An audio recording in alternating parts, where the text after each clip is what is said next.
escuela bíblica aquí más que nada es información, ¿ok? Pero yo pretendo que esta información le vaya formando. Después tenemos a las 12, estoy trayendo un tema que se llama El día que Dios perdió la memoria. ¿Ok? Ese tema va a estar muy bueno, nos va a bendecir. Sin embargo, esta es la cuarta clase de nuestra escuela bíblica y siempre hay algo que aprender. Diga, siempre hay algo que aprender. ¿Ok? Vamos a hablar del canon del Nuevo Testamento. Ya entramos al canon del Nuevo Testamento, ¿cierto? Del Nuevo Testamento. Ahora ya estamos entrando al canon del Nuevo Testamento. O sea, queremos saber cómo fue, que se formó el Nuevo Testamento. Ya hemos visto cómo se formó el Antiguo Testamento. Ahora vamos a ver cómo se formó el Nuevo. Entonces, este canon, este estudio, usted nunca puede entender cómo se formó el Nuevo Testamento mientras usted no comprenda el trasfondo histórico, ¿verdad? De los días de Jesús. O sea, usted tiene que saber qué es lo que pasó con el Señor Jesucristo. Cómo fue el nacimiento de Él y qué es lo que había cuando Él nació. Isaías 53, verso 7, dice: fue oprimido y afligido, pero no abrió su boca.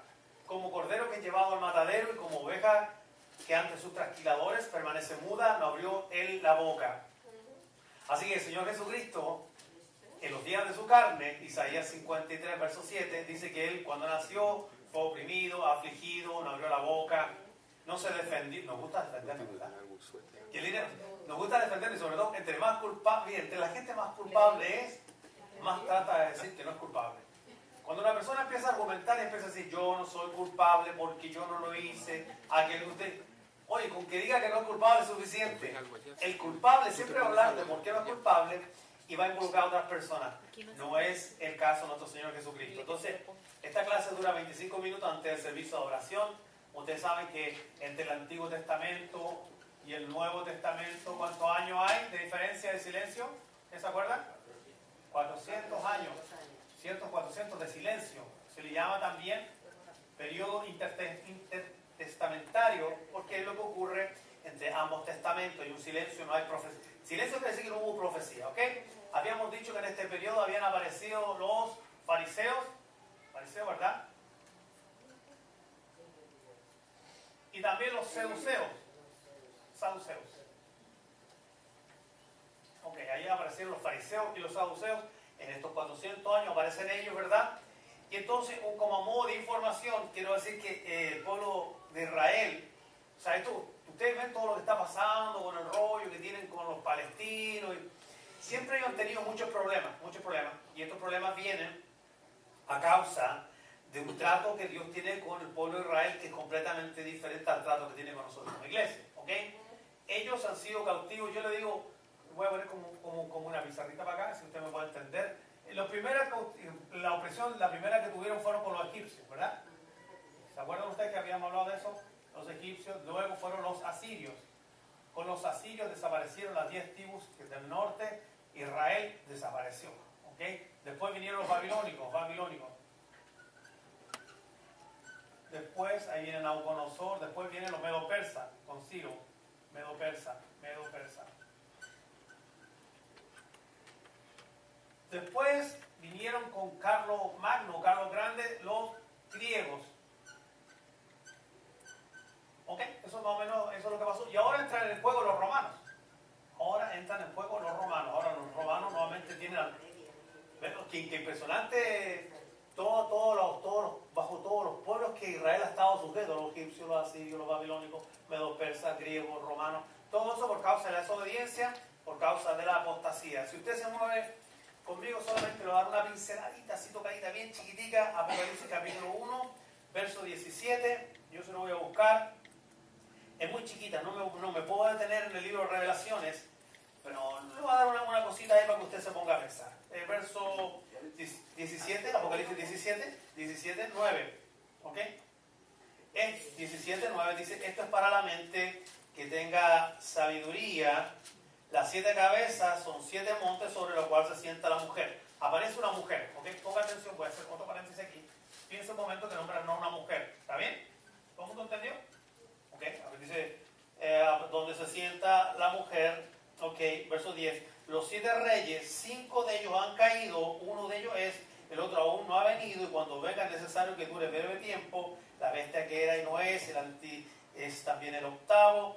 de entre esos 7 es la que va a la perdición. Dice, son 7 reyes, 5 han caído, pero no para una mujer. ¿Quién es esta mujer? Bueno, el contexto anterior, el capítulo 17, habla de la gran ramera. ¿Quién es la gran ramera? No me voy a detener mucho en esto, pero ¿quién es la gran ramera? Pues uno dice la Iglesia Católica, un montón de cosas, pero no es la ramera, es la gran ramera, madre de las rameras. ¿Ok? No es la ramera, es la gran ramera, madre de las rameras. ¿Y quién es esta gran ramera?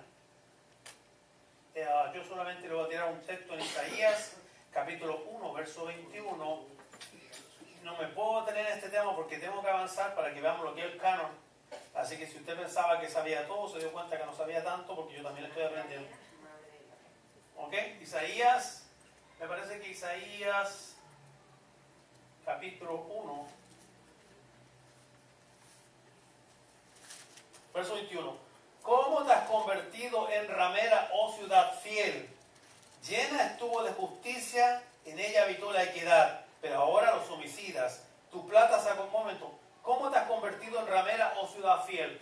¿A quién el Señor le está llamando ramera? A Israel. Porque Apocalipsis es Dios tratando con Israel. Ok, pero un momento. Entonces Apocalipsis decía 17, es que esto no da tiempo, uno se entusiasma, no da tiempo para esto. Y dice que ella está sentada sobre 7 reyes, 5 ya han sido. 1, 2, 3, 4, 5. Ya habían pasado. Otro dice es. ¿Quiénes estaban gobernando cuando estaban? ¿Quiénes gobernaban en ese tiempo? Los romanos. Ese es el número 6. Dice, otro dice, no ha venido. 7, pero cuando venga tiene que durar otro tiempo porque él va a ser el octavo, que es la misma bestia. Este es el anticristo que muere, ¿verdad? Y vuelve a resucitar. No me voy a meter en el tema de Apocalipsis ahora, porque pero usted ya más o menos está entendiendo el escenario en que Jesús nació, ¿ok? Más o menos lo tiene más o menos claro.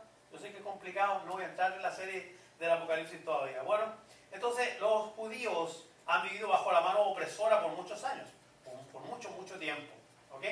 Ahora, volvamos a los fariseos. ¿Quiénes eran los fariseos? ¿Cuándo nacieron los fariseos? Los fariseos nacieron en estos 400 años de silencio, y fariseo significa apartado. Apartado. Los fariseos eran guardadores de la ley. Ellos creían en la ley completamente escrita, primeramente, y luego en la ley oral llamada halakha. Esa es la ley oral. ¿Ok? Esa es la ley escrita, la ley oral, eran guardadores de la ley, eran muy celosos, pero también guardaban lo que eran las tradiciones. ¿Ok? Pero eran como los más conservadores, los legalistas. Esta gente, mire, los fariseos creían por ejemplo en la vida eterna, creían en la vida después de la muerte, vida eterna, creían en la resurrección,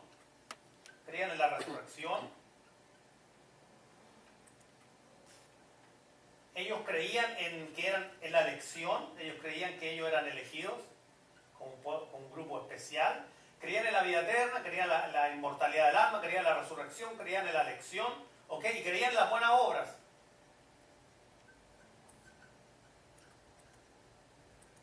Pero el otro grupo que estaba con ellos eran los saduceos, y eran completamente diferentes porque los saduceos, ¿verdad? Los saduceos no creían en ángeles, no creían en ángeles, no ángeles, ¿a qué? No creían en ángeles, no creían en demonios, no vida después de aquí, no vida eterna, no vida eterna. Mira que la gran diferencia. Y creían libre albedrío.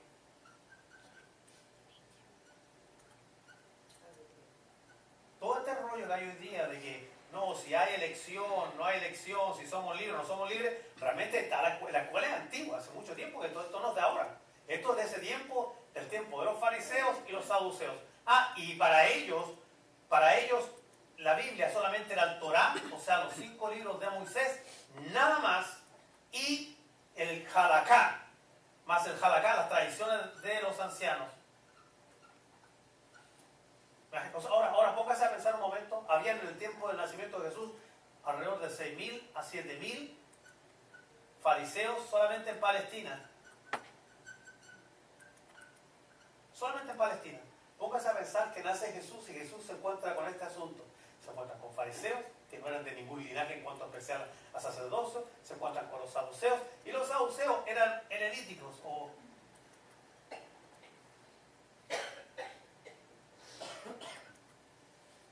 ¿Qué quiere decir eso? Que ellos tenían influencia griega. Y los griegos, y esto era una filosofía. ¿Cuándo se extendió la filosofía helenítica? Se extendió después de la... Le voy a borrar aquí, por favor. Se extendió después de la muerte de Carlos el Grande. Muere Carlos Grande, Carlos Magno, muere Carlos Magno, ¿verdad? Del imperio de los griegos. Vivió hasta los 33 años, murió, se dice, de malaria o algo así, una fiebre. Se muere él, se suicida Cleopatra. Ustedes están escuchando como si estuvieran cuarta. Se suicida ella con Marco Antonio. ¿Han visto la película? No me digan que ustedes nunca han visto esta película. Se suicidan ellos dos, se muere él, se suicidan ellos y se propaga todo lo que es el helenismo a todas partes.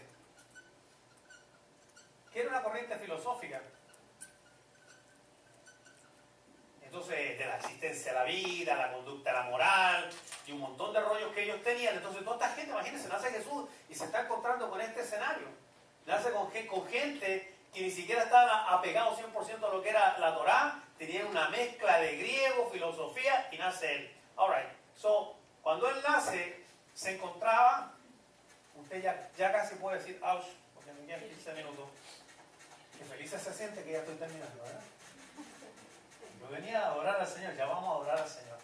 Pero usted va a aprender hoy día. Después usted me pide las notas si las quiere, y le doy un correo electrónico, usted le imprime, pide el DVD, pide el audio, pero usted aprende para que no sea un ignorante, ¿ok? Entonces, mire, ¿ok? Entonces, bueno, la primera cosa que quiero decir, ¿qué año nació Jesús? ¿Qué año nació Jesús?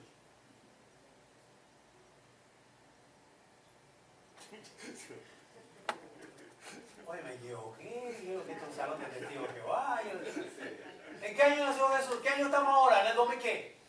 2014. ¿Cuándo nació Jesús? Hace como 2000. Bueno, mire, le voy a contar algo para que usted vea. Lucas capítulo 2, verso 1 y 2 dice: aconteció que en aquellos días se promulgó un edicto de parte de Augusto César que todo el mundo fuera empadronado. Este primer censo se hizo siendo Cirenio gobernador de Siria, así que de Siria. Así que la Biblia nos enseña que hubo un censo, ¿verdad? Lucas capítulo 2, Lucas 2, hubo un censo. ¿Y quién estaba vivo en ese censo? Bueno, Mateo capítulo 2, verso 1 se dice: cuando Jesús nació en Belén de Judea en los días del rey Herodes, ¿quién estaba vivo? Herodes. Pero la historia dice que Herodes murió en el año 4 antes de Cristo. Si Herodes murió en el año 4 antes de Cristo y Lucas dice que a Jesús le hicieron un censo en el nacimiento de Jesús para ver todos los bebés y todo eso que estaba pasando, ¿cómo es posible entonces que nosotros digamos que Jesús nació en el año 0? Se cree por errores de historia que Jesús tiene que haber nacido en el año 6 al 4 antes de Cristo y no en el año 0 como nosotros decimos. O sea, les tengo una mala noticia. Muchos de ustedes son más viejos de lo que ustedes piensan. Ustedes tienen unos 4 o 6 años más o menos, ¿ok? No, lo que quiero decir es que nosotros en realidad en vez de ser 2014 debe ser como el 2020 más o menos después de Cristo, ¿ven? Lo que pasa es que ustedes se conservan bien, se ven chéveres, se ven nice, se cuidan, qué sé yo. Además, como vienen a esta iglesia, se están rejuveneciendo, ¿ven? Ok. A modo de historia. Bien. En el tiempo de Jesús, ¿usted sabía quiénes capturaron a Jesús? ¿Qué guardia capturó a Jesús? ¿Quiénes fueron los que cogieron a Jesús en el... ¿Quiénes fueron los que cogieron? ¿Quiénes? No, nunca fueron. Fueron los soldados de la guardia del templo. No fueron los romanos, lo castigaron y le pegaron. Había un asunto llamado Sanedrín. Sanedrín. Ok. ¿Sanedrín o Sanedrín? Sanedrín. Los dos en inglés. Sanedrín. Bien, perfecto. ¿Y qué es lo que pasaba al Sanedrín? Era un asunto, era el comité. El comité, ¿te acuerdas como en Cuba el comité que andaba al chivateo? Bueno, el comité. Esta gente significaba, este era como un concilio, Esta gente estaba compuesta por 70 hombres más uno, o sea, 71. ¿Quiénes eran? 70 ancianos más el sumo sacerdote. Ellos eran el Sanedrín. ¿De dónde sacaron la idea de los 70? Lo habían sacado del antiguo pacto, de Moisés. Cuando Moisés, dice en Números capítulo 11, verso 25, entonces el Señor descendió en la nube y habló con Moisés, tomó del espíritu que estaba en Moisés, lo puso en los 70 ancianos, y cuando el espíritu se posó en ellos, comenzaron a profetizar y no dejaban de hacerlo. Así que la idea está tomada de los 70 ancianos, donde tenían el espíritu de Moisés y el rollo que ellos tenían, y esta gente estaban compuestas por dos escuelas. Con esto termino. Habían dos escuelas nacidas a los 400 años de silencio. Era la escuela de Chamay. Chamay fue una persona, ¿verdad? Y después le llamaron la casa de Chamay. Y también el otro que se me olvida, que parece un nombre cubano, Gilel. Nadie se ofenda, pero oye, no se ofenda. Porque usted sabe que los cubanos inventan nombres compuestos. Raidel. Yo tengo una compañera de trabajo. ¿Cómo se llama tu hijo Raidel? ¿Y por qué? Por Raúl y Fidel. Si usted los mezcla. Una muchacha se llamaba, el papá, Solne. Se llama Solne. Yo le dije, ¿por qué tú te llamas Solne? Es que mi papá se llama Nelson, entonces pusieron Nelson al revés. Así que Gilel era realmente elegí y que era cubano. ¿Alright? Yo creo que era cubano. Estas dos casas se caracterizaban, la casa Chamay estaba, le ponía mucho énfasis a las tradiciones de los ancianos. Y ambos guardaban la Torá y la ley y todo eso. La diferencia es que él fue el primer presidente y era el vicepresidente. Cuando se murió él, la casa de Chamay tomó la autoridad del Sanedrín en el tiempo de los romanos. Pasó nuevamente la presidencia a la casa de Gilel. Y esta gente, aunque ellos gobernaron, estaban influenciados por la casa de Chamay hasta el año 70 después de Cristo. Toda esta gente, esta gente se dividía, por ejemplo, había unos que pensaban que se podía divorciar si te engañabas, la otra casa pensaba que si tu esposa quemó la comida, te podías divorciar. Cosa que también estaba malo, porque llegar a la casa con hambre que te quede la comida, imagínate. Ok, termino diciendo que había otro grupo llamado los celotes, que significa celosos. ¿Y sabe que había un apóstol, Simón, no Pedro, que había sido celote? ¿Y quién eran los celotes, los celosos? Pues eran patriotas que estaban tratando de combatir en contra de la opresión. Eran como tipos guerrilleros, Ellos se oponían, revolucionarios. La historia me juzgará y cosas de ese estilo. Bueno, esta gente eran de esos, y uno de los 12 apóstoles era un celote. Lo cual quiere decir que Dios llama a todo tipo de personas. Gente con tendencias políticas, de todo tipo de personas. Bueno, en ese escenario se encontró el Señor Jesucristo cuando Él nació. Ahora, está bien difícil el escenario para el Mesías. Ahora, cuando dice, por ejemplo, como oveja entre sus trasquiladores, ¿quién eran? Todos estos fueron sus trasquiladores. Toda esta gente se encontró con 7.000 fariseos en Palestina, se encontró con los saduceos, se encontró con los escribas, que a veces eran presidentes de los grupos de fariseos, se encontró con estas dos casas, toda esta gente. Mira, esta gente eran traicioneros porque esta gente gobernaban al pueblo con autoridad de los romanos. Ellos tenían su propio tipo de gobierno y ellos entregaron a Jesucristo en la mano de los romanos. ¿Okay? Pero ellos son los causantes y lo que dijeron, no tenemos más rey que el César, son esta gente. ¿Okay? Bien, vamos entonces, ¿cómo se formó el Nuevo Testamento? Bueno, el Nuevo Testamento no fue fácil formarlo porque había muchas dudas en las cartas. Que lo que era inspirada, que no en ese tiempo habían escritos que se daban vueltas, sobre todo los de Pablo.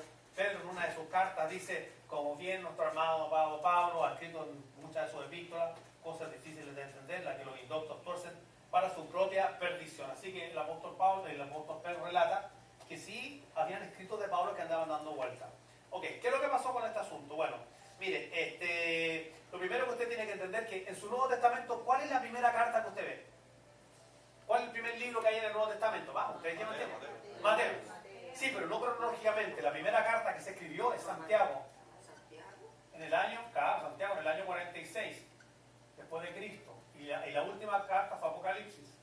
O dice por ahí por el año 96 después de Cristo, aunque hay unos que defienden vienen de fechas tempranas. Ahora, que resulta con todo esto que... Ahora entendió, ¿ven? ¿Se dio cuenta que entendió ahora? ¿Ven? Ahora, ¿qué es lo que pasa con todo esto? Bueno, hubo grandes problemas para poder aceptar las cartas de cómo ordenamos, qué es lo que es inspirado, qué no es inspirado. En el siglo II hubo un hombre llamado Marción. Este fue uno de los primeros herejes. ¿Qué creía Marción? Que solamente 10 epístolas de Pablo, ¿verdad? Cartas de Pablo, eran inspiradas. Y él decía que Lucas era inspirado excepto los 2 primeros capítulos, porque eran judaizantes. Él decía, Marción, que el Dios del Antiguo Testamento, era un Dios malo. Y que no era el mismo Dios del Nuevo Testamento, que era amor. Y este hombre fue el primero que intentó hacer un intento y dijo, bueno, reconozco 10 cartas de Pablo, Lucas, menos los 2 primeros capítulos porque son judaizantes. Así que todos esos 2 capítulos nomás. Era como un antisemita y duró bastante tiempo. Después de él vino Orígenes, a finales del...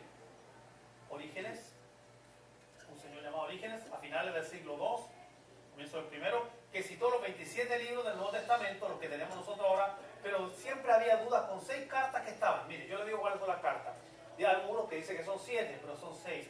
Una, el libro de Hebreos, había dudas porque no tenía nombre de autor, además el griego era muy perfecto. La segunda carta de Pedro, porque era el griego diferente a la primera carta, distaban mucho. Entonces la segunda y tercera carta de Juan, porque eran muy pequeñas, creo que Judas estaba metido, y Santiago. Tampoco aceptaban el libro de Santiago como inspirado, por yo lo voy a explicar, porque no sabían tampoco cómo interpretar el libro de Apocalipsis, tenían una duda, ¿y cómo lo interpretamos?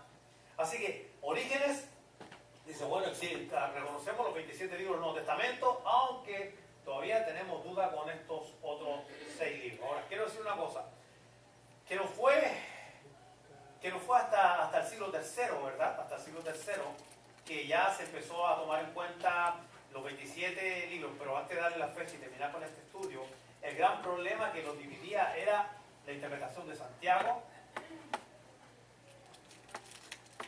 y Pablo, porque ellos pensaban que Santiago 2, creo que el 21, y este Romanos 4, porque pensaban que había una contradicción.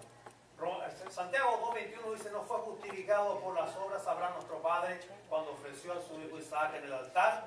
Santiago, de acuerdo ahí, dice que Abraham fue justificado ¿por qué cosa? Por las obras.